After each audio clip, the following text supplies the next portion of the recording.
അങ്ങനെ ഞാൻ 7 ദിവസമൊന്നും കഴിക്കില്ല കേട്ടോ.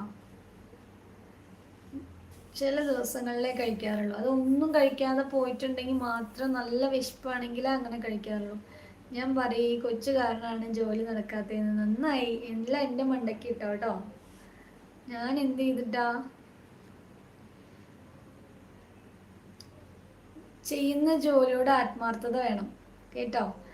അത് എന്ത് കാര്യമാണെങ്കിലും നമ്മൾ ചെയ്യുന്ന ജോലി ഞാൻ അങ്ങനെയാട്ടോ. ഞാൻ എന്തെങ്കിലും ജോലി ചെയ്യുകയാണെങ്കിൽ, ഇപ്പം ഞാൻ കോളേജിലെ കാര്യമാണെങ്കിലും പിന്നെ എവിടെയാണെങ്കിലും ആ ചെയ്യുന്ന ജോലിയോട് ഞാൻ ആത്മാർത്ഥത കാണിക്കാറുണ്ട്. ആ ജോലി കഴിഞ്ഞേ ഞാൻ വേറെ എന്ത് കാര്യം ചെയ്യാറുള്ളൂ. ലൈവ് കാണിച്ചു കൊടുക്കും. ലൈവ് കാണിച്ചു കൊടുത്തു കഴിഞ്ഞാൽ അവർ പറയും നീ ഇവിടെ ലൈവും കണ്ടിരുന്നോ, എൻ്റെ സാധനങ്ങൾ ഇങ്ങോട്ട് തന്നേ, ഞാൻ അപ്പുറത്ത് കൊണ്ട് കൊടുത്തോളാം എന്ന് പറയും. അപ്പം എന്ത് ചെയ്യും ചേച്ചി കുട്ടാ? ലൈവ് കാണിച്ചു കൊടുത്തു കഴിഞ്ഞാൽ അവർ ലൈവൊന്നും നോക്കില്ല, അവരുടെ സാധനം എടുത്തിട്ട് ഓടും അവിടെ നിന്ന്.